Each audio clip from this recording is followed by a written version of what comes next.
고난주간 저녁 기도회에 오신 여러분들을 주님의 이름으로 환영하고 축복합니다.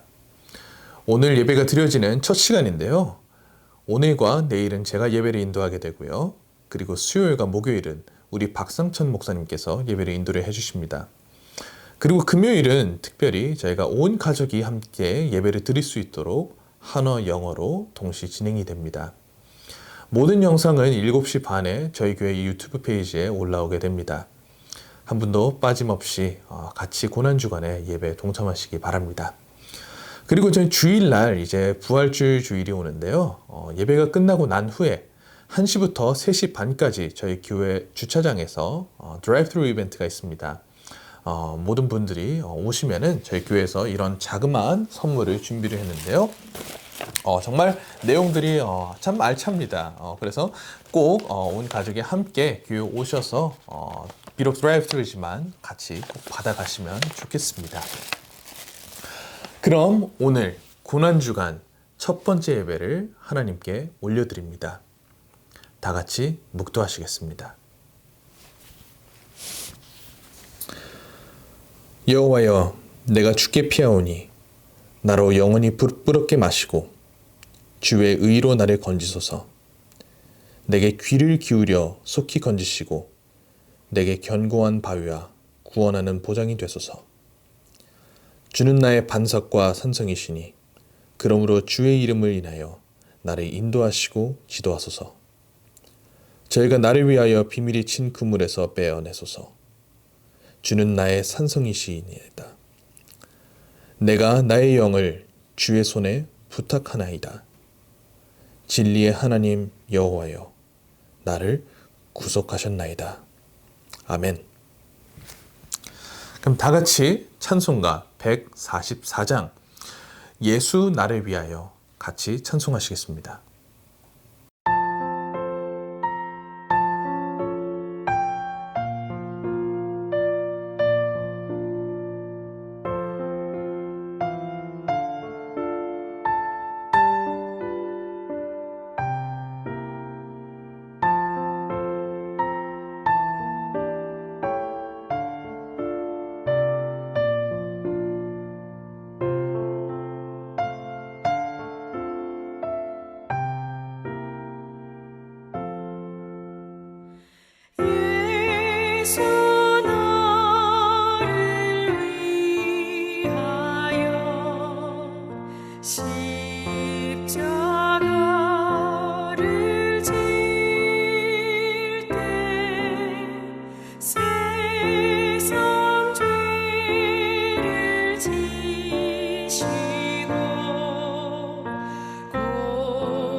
오늘 고난주간 첫 번째 예배 시간입니다.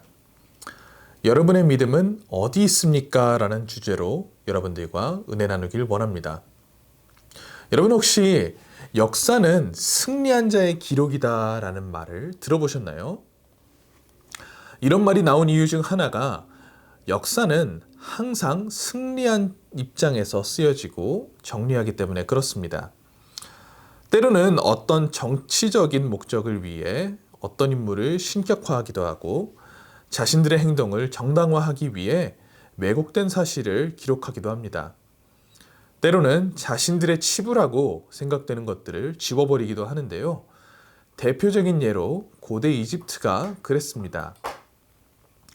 고대 이집트 역사의 기록은 정말 풍부하고 잘 보존된 것으로 유명합니다. 그런데 이상하게도 모세가 이스라엘 백성들을 이끌고 출애굽을 한 기원전 15세기 때 기록은 다른 시대의 기록에 비유하면 누군가에 의해 철저히 집어지고 누군가에 의해 도려낸 것처럼 자료가 없다고 합니다. 정말 강대한 고대 이집트를 생각하면 정말 출애굽 사건은 본인들에게 있어서 정말 지우고 싶은 그리고 지워야만 하는 그런 치욕적인 사건이었습니다. 어떻게 보면 오늘 여러분들과 나눌 이 마가복음의 본문이 베드로에게는 정말 일생 지우고 싶은 일이었을 겁니다. 그런데 놀랍게도 이 마가복음은 베드로의 증언을 토대로 마가가 기록한 것인데요. 정말 베드로 자신의 일평생 흑역사로 남는 이 사건 다 생각이 나실 거라 생각합니다. 그렇습니다. 베드로가 예수님을 부인하는 마가복음 14장 66절에서 72절 말씀인데요. 오늘 본문 말씀 첫 부분 66절에서 67절 한번 같이 보시겠습니다. 베드로는 아랫뜰에 있더니 대제사장의 여종 하나가 와서 베드로가 불 쬐고 있는 것을 보고 주목하여 이르되 너도 나사렛 예수와 함께 있었도다 하거늘. 겟세마네 동산에서 가룟 유다가 예수님을 팔아넘길 때 베드로를 포함한 모든 제자들이 예수님을 버리고 도망쳤습니다. 그리고 예수님은 그때 당시 대제사장인 가야바의 집으로 끌려가셔서 재판에 받으셨는데요. 오늘 본문 말씀 전에 베드로는 멀찍이서 예수님을 뒤쫓아갔다고 합니다. 그리고 예수님께서 어떻게 되시나 지켜보기 위해서 가야바의 집 마당인 아랫뜰에서 불을 쬐면서 상황을 지켜봅니다. 그런데 여기서 대제사장의 여종이 베드로를 보고 당신도 나사렛 예수와 한패지요 라고 추궁을 합니다. 만약에 보통 베드로였다면 이 여종에게 정말 불같이 화를 냈을 겁니다. 왜냐하면 이 여종이 예수님을 나사렛 예수라고 부르는데 이때 당시 예루살렘에 살던 사람들은 지역 감정이 있었고 이 갈릴리 쪽 지방 사람들을 좀 천하게 여기는 그런 풍습이 좀 있었습니다. 다시 말해 나사렛 예수라는 표현은 이 여종이 말한 것은 조롱과 멸시의 뜻이 포함된 그런 표현이었습니다. 그때 베드로가 정말 그 불같은 베드로죠. 이 베드로가 이렇게 응답을 합니다. 68절 말씀 한번 같이 볼까요? 베드로가 부인하여 이르되 나는 네가 말하는 것이 무엇인지 알지도 못하고 깨닫지도 못하겠노라 하며 앞들로 나갈새. 불과 몇 시간 전만 하더라도 최후의 만찬을 나누는 자리에서 베드로는 예수님께 내가 주와 함께 죽을지언정 주를 부인하지 않겠나이다 라고 맹세를 했죠. 그리고 더 나아가서 예수님을 잡으러 온 제사장의 종에게 칼을 휘둘러서 귀를 잘라버립니다. 그런 정말 자신만만하고 용감한 모습은 정말 다 사라지고 정말 어떻게 보면 나에게 어떠한 아무런 위협도 가할 수 없는 이 여종에게 굴하고 그리고 예수님을 부인합니다. 그런데 이것이 그냥 부인하는 것이 아니라 여기 본문에 나와 있는 것처럼 알지도 못하고 깨닫지도 못하겠노라. 여러분 이것은 그때 당시 법정에서 철저하게 무언가를 부인할 때 사용하는 그런 부정법이었습니다. 재판을 당하시는 예수님을 앞에 두면서 재판에서 부인할 때 사용되는 말을 사용하면서까지 베드로는 예수님을 부인하게 됩니다. 여러분, 우리도 내가 정말 기도로 다짐하고 결단하고 작정했지만 너무나도 쉽게 무너지고 실패할 때가 있습니다. 아니, 사실 삶의 대부분에 있어서 우리의 다짐은 실패투성이일 때가 더 많죠. 정말 이번에는 내가 정말 달라져야겠다. 이번만큼은 정말 달라질 수 있어. 이런 정말 수많은 다짐들을 하면서 우리는 살아갑니다. 이것은 좀 우스갯소리입니다만, 여러분 연중에 이 헬스장, 이 짐이 언제 사람이 제일 많은지 아십니까? 1월입니다. 그리고 2월이 되면 또 언제 그랬냐 듯이 다시 널널해집니다. 마찬가지로 정말 우리가 베드로처럼 예수님께 결심하고 약속하고 다짐하면서 주님, 이번에는 다릅니다. 주님, 이번에는 정말 내가 달라질 수 있어요. 이렇게 믿음의 고백을 하지만 그 믿음의 열정과 감정은 우리가 잘 알다시피 너무나도 금방 쉽게 사라지게 됩니다. 왜 이런 걸까요? 오늘 첫 번째 포인트입니다. 믿음은 감정이 아닙니다. 여러분, 우리의 믿음이 정말 단순하게 내 감정, 나의 기분, 나의 이성이라고 하면요, 항상 그 믿음은 그때 내 기분에 따라, 내 의지에 따라, 어떤 상황에 따라 나의 생각과 결단은 언제든지 변할 수 있습니다. 만약에 감정이 우리의 믿음이라고 한다면 그것만큼 변덕스러운 믿음은 아마 없을 겁니다. 베드로가 왜 여기에서 실패했을까요? 베드로는 예수님이 너희들은 나를 누구라 하느냐 하실 때 머뭇거리는 제자들 가운데서도 당당히 주님 그리스도시고 하나님의 아들이시라고 고백도 했고, 그리고 스스로 나서서 예수님과 함께 죽을 거라고도 하고, 예수님이 기도하러 가실 때, 겟세마네 동산에 기도하러 가실 때 특별히 데려가시기도 하셨죠. 그러다 보니 베드로는 예수님을 의지하고 믿기보다는 항상 자신 넘쳐하는 본인을 믿고 있어서 그랬습니다. 갈라디아서 5장 24절에는 이렇게 말씀합니다. 그리스도 예수의 사람들은 육체와 함께 그 정욕과 탐심을 십자가에 못 박았느니라. 절대로 믿음은 나의 감정과 나의 기분과 나의 이성대로 가는 것이 아닙니다. 하나님의 말씀이 하나님과 함께 계셨으니 이 말씀은 곧 하나님이시라. 즉 예수 그리스도 말씀에 우리 믿음을 두어야 합니다. 내가 생각하기에 옳은 것, 내가 느끼기에 옳은 것, 내가 판단하기에 옳은 것, 이 모든 면들을 한번 정말 우리가 말씀 앞에 내려놓고 이것에 대하여 성경에서는 뭐라고 말씀하는지 우리가 판단을 하고 생각을 해야 합니다. 우리가 흔히 성경적인 가정, 성경적인 가치관, 성경적인 교회라는 말을 합니다. 그 참뜻은 우리의 어떤 계획과 우리의 어떤 모든 일에 앞서서 성경에서는 그것에 대해 어떻게 말씀을 하는지 우선은 철저히 우리의 생각과 이성과 계획을 말씀 앞에 내려놓고 말씀을 보고 기도하는 것이 우선입니다. 이럴 때는 정말 우리가 이렇게 할 때는 어떨 때는 정말 하나님께서 우리가 정말 말씀을 보고 기도를 하는데 정말 기도 응답을 안 주시는 것 같아요. 정말 그렇게 느낄 때가 참 많습니다. 말씀을 읽어도 뭔가 와닿는 게 없고 아예 아무런 사인도 주지 않으시는 것 같을 때가 참 많습니다. 그런데 사실은 우리가 믿음대로 사는 것이 무엇인지, 그리스도인으로서 지금 우리가 어떤 판단을 내려야 하는지 우리가 듣지 못하는 이유는 그 말씀이, 그 응답이 우리가 원하는 응답이 아니기 때문에 그렇습니다. 여러분, 왜 군중들이 예수님을 못 박으라고 했습니까? 이 재판이 있기 며칠 전까지만 하더라도 호산나 호산나 메시아가 오셨다, 예수님을 찬양했던 사람들입니다. 그런데 오늘 왜 이렇게 사람들이 돌변해 버렸죠? 다름이 아니죠.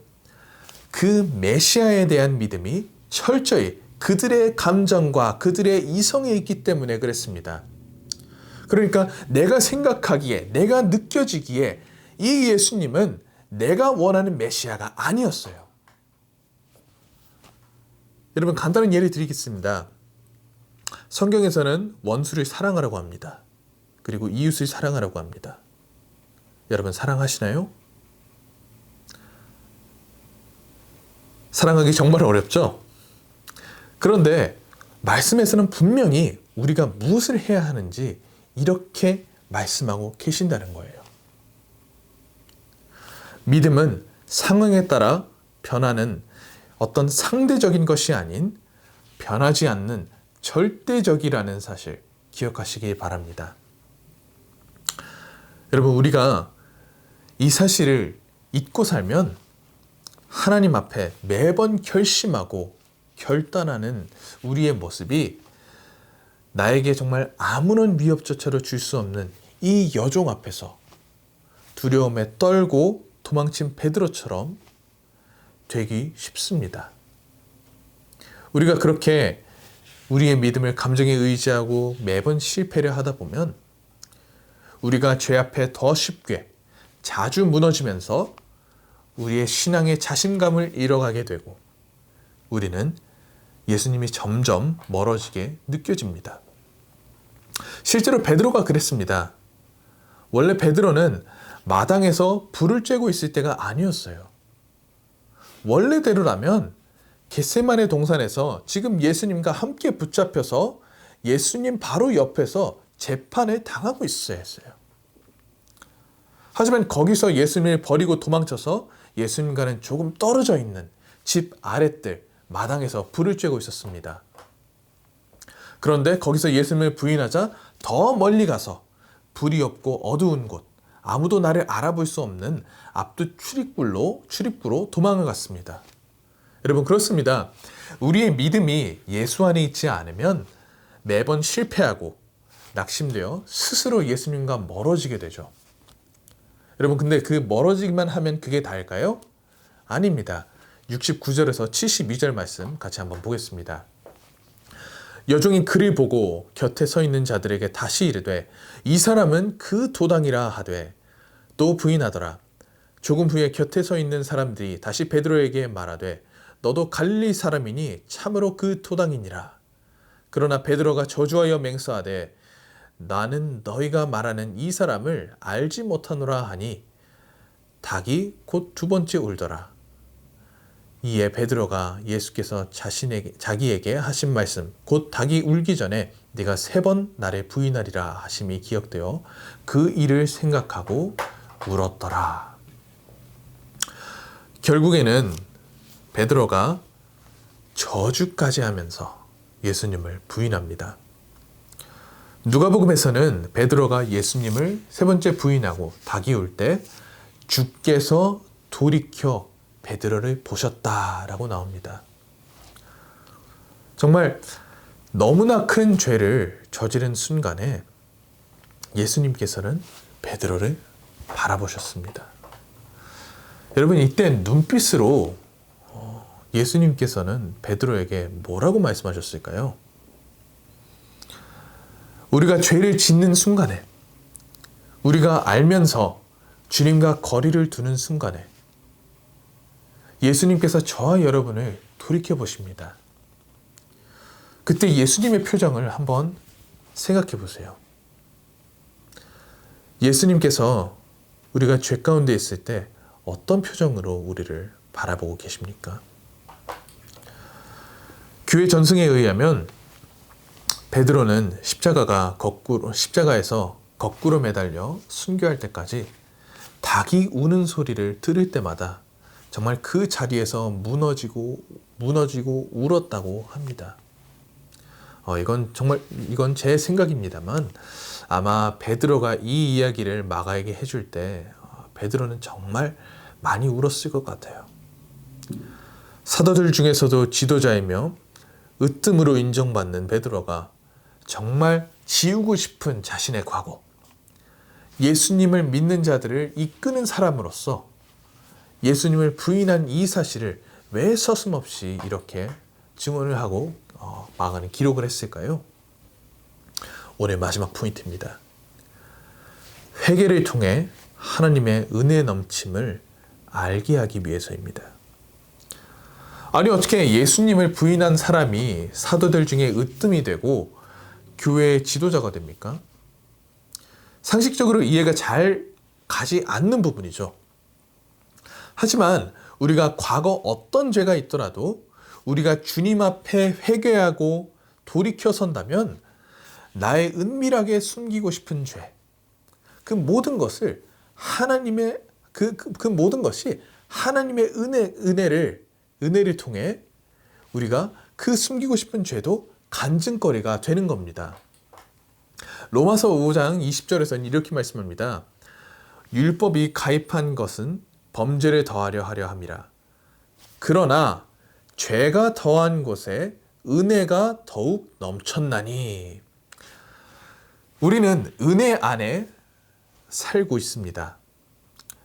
그렇기 때문에 우리는 우리의 상처와 아픔과 죄로 인한 이 수치스러움이 낭비가 될 수 없어요. 왜냐하면 죄가 더한 곳에 은혜가 더욱 넘치기 때문에. 베드로가 예수님을 3번 부인한 것보다 하나님의 은혜가 더욱 많고 더 크기 때문에 그 은혜를 입으면 베드로처럼 예수님을 3번 부인한 정말 교회의 지도자로서 가장 수치스러운 일도 하나님의 은혜를 증명하고 그 사랑을 증명하고 그리고 그 은혜를 나누게 할 수 있는 간증이 된다는 사실입니다. 여러분, 베드로뿐만이 아닙니다. 바울도 그랬습니다. 정말 그 누구보다도 앞장서서 이 교인들을 핍박했던 바울은 나는 사도 중에 지극히 작은 자라 내가 하나님의 교회를 핍박하였으므로 사도라 칭함을 받기에 감당치 못할 자로다. 정말 바울에게는 그 죄책감이 사도가 되고 나서도 늘 있었어요. 하지만 하나님의 은혜로 죄인 중에 괴수라고 자칭한 바울을 통해 우리가 얼마나 하나님의 은혜가 크신지 알게 된 것처럼 그 동일한 은혜가 저와 여러분에게 있다는 사실을 기억하시기 바랍니다. 사랑하는 성도 여러분, 예수님께서 십자가에서 고통당하실 때 그 고통을 결코 낭비하시지 않으셨어요. 그 십자가의 고통을 통해 우리에게 하나님의 사랑을 보여주셨고 그 보혈을 통해 우리를 구원하신 것처럼 여러분이 지금 당하고 있는 아픔, 그 상처를 낭비하지 마세요. 하나님께서 여러분을 사랑하시고 여러분에게 주어진 그 은혜는 넘친다는 그 사실, 오늘부터 시작한 이 고난주간을 통해 확신하시길 주님의 이름으로 축원합니다. 여러분, 정말 이 고난주간, 정말 하나님의 하나님의 그 크신 은혜를 깨달을 수 있는 좋은 기회입니다. 우리가 정말 이 예배를 드리면서 고난당하신 예수님을 기억하고 그 십자가의 사랑, 그리고 우리 그 주신 은혜, 그것을 확신하시면서 이 고난주간을 지내시길 주님의 이름으로 축원합니다. 축도하고 예배를 마치겠습니다. 주 예수 그리스도의 은혜와 하나님의 사랑과 성령의 교통하심이 변치 않는 주의 말씀에 내 믿음을 두기 소망하고 그 넘치는 은혜를 받고 그 은혜를 누리며 그 은혜 안에 살기를 결단하는 모든 무리 위에, 사랑하는 성도와 가정 위에, 주님의 몸된 교회 위에, 나라와 민족 위에 영원토록 함께 하시기를 예수 그리스도의 이름으로 간절히 축원하옵나이다. 아멘.